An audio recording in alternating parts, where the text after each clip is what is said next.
Durante um pronunciamento em rede nacional de rádio e TV no domingo, Lula voltou a usar um discurso divisionista do nós contra eles. O petista exaltou a isenção do imposto de renda para quem ganha até R$5 mil por mês. Segundo Lula, essa isenção vai funcionar como um 14º salário. E esse valor poderá ser usado pelo trabalhador para viajar ou até para comprar um aparelho de televisão novo para assistir à Copa do Mundo no ano que vem. Ao longo de 500 anos de história, a elite brasileira acumulou mais e mais privilégios, que foram passados de geração em geração até chegar aos dias de hoje. A partir de janeiro do ano que vem, o que hoje é desconto no contra-cheque vira dinheiro extra no bolso. Para viajar com a família, comer o que mais gosta, comprar presente de Natal para os filhos, quitar uma dívida, adiantar uma prestação, comprar uma televisão com tela maior para ver a Copa do Mundo ano que vem.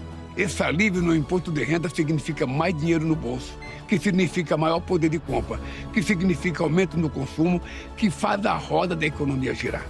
A Receita Federal fez os cálculos. Em 2026, esse dinheiro extra nas mãos do povo brasileiro deve injetar 28 bilhões de reais na economia. Um estímulo extraordinário para o comércio, para a indústria, o setor de serviços do empreendedorismo, que vai gerar mais emprego, mais oportunidades e mais renda. O país inteiro vai ser beneficiado. Minhas amigas e meus amigos, em menos de 3 anos de governo, colocamos novamente o Brasil entre as 10 maiores economias do mundo. Tiramos pela segunda vez o país do mapa da fome. Teremos em 4 anos a menor inflação acumulada da história. Silvio Navarro, foram 6 minutos de discurso em cadeia de rádio e TV na noite passada. Diga. Assustador, Daniel. Eu vou deixar até os pontos todos econômicos para o Piotr. O Piotr conhece todos os caminhos da economia para detalhar como ele só falou mentiras o tempo inteiro. Aliás, injetar dinheiro na economia, de onde ele tirou isso? Mas eu vou me ater aqui a um ponto. Nós estamos chegando no mês de dezembro, aliás, começou hoje. O brasileiro está esticando o salário para chegar no final do mês. E tenho certeza que quem está do outro lado da tela sabe o que eu estou falando. Sabe que o final do ano não vai ser fácil.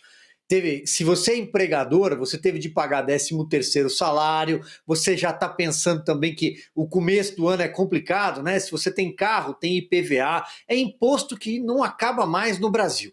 Além do mais, chega no final do ano, você sempre pensa que você vai conseguir comprar um presente, talvez para sua esposa, para sua filha, para o seu filho, para sua mãe. Você quer reservar algum dinheiro e não tem, porque o salário, como eu disse, não está chegando no dia 30. Se você está precisando de medicamentos, eles dispararam. A prateleira da farmácia está cada vez mais cara.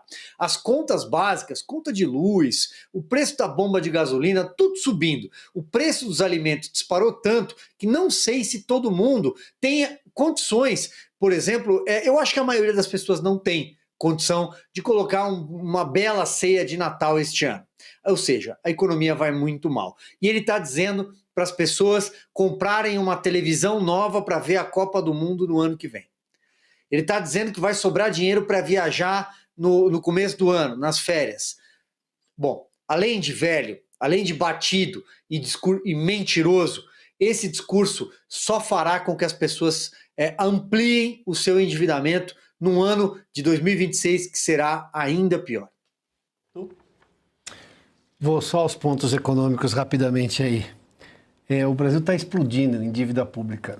E isso parece algo distante da realidade das pessoas, mas não é.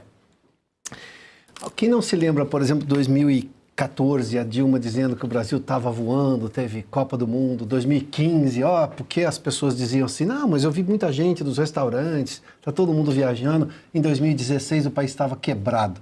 E se não tivesse havido o impeachment, muito pior estaria a situação nossa.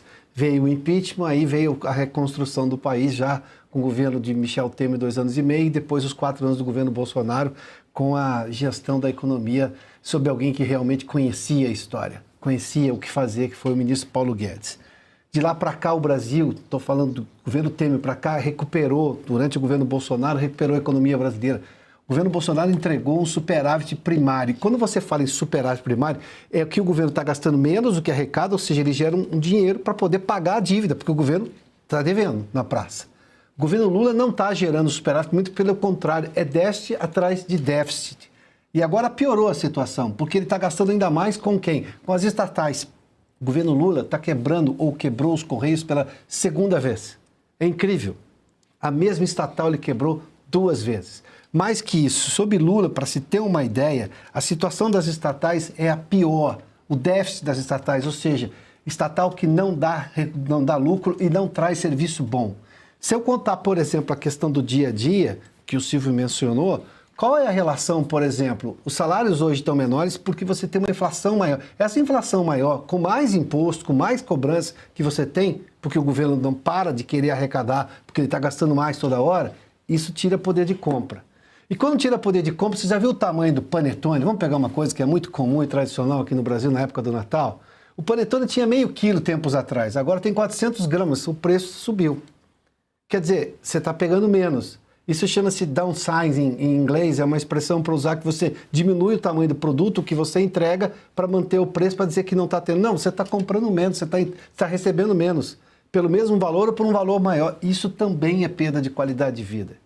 O problema é que as pessoas estão achando que isso não vai acontecer. Não, o dinheiro está acabando, porque prefeituras estão recebendo menos repasse do governo federal, estão contratando menos obras. Tudo isso vai impactar na vida do cidadão. E o Lula pega e fala isso com um descaramento, né? Mas tem uma coisa, quando o Lula começa a, de novo, entrar nesse discurso de a disputa de classes, quer dizer que a situação está bem ruim do ponto de vista econômico e não tem mais nada para contar. E aí ele começa, o pobre contra o rico, essas coisas todas. É a cara do Lula. Esse é o PT.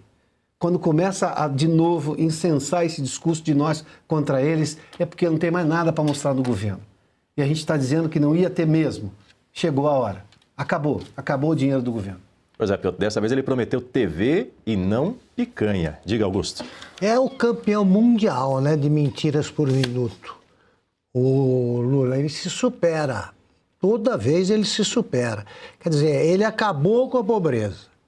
A Dilma disse que tinha acabado com os miseráveis que só não tinham desaparecido ainda porque não conseguiam achar, eles estavam escondidos, né, como tribos em extinção. Então não se chegava aos miseráveis, mas eles conseguiram, acabaram com os miseráveis. E o Bolsonaro criou tudo isso. Voltou a pobreza graças ao Bolsonaro.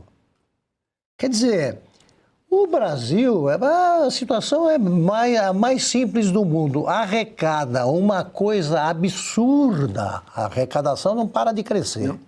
E gasta mais ainda. E a situação é dificílima.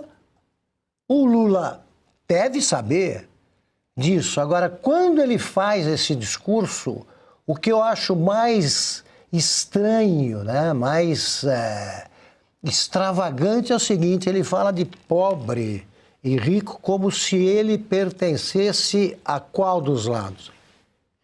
Ele fala como se fosse pobre. O Lula é um homem rico. O Lula não vê pobre pela frente há muitos anos. Há muitos anos. E ficou rico como? Com o salário de presidente? Isso não enriquece ninguém. Ele ficou rico porque é ladrão. E a gente vê um ladrão falando em rede nacional que acabou com a pobreza e que está tudo andando bem. Sem apurar os escândalos mais recentes, em que também o governo meteu a mão. Tem um irmão dele roubando escandalosamente. A família tem que ter representante em qualquer roubalheira. E o Lula faz esse discurso achando que os brasileiros com mais de 10 neurônios acreditam nele.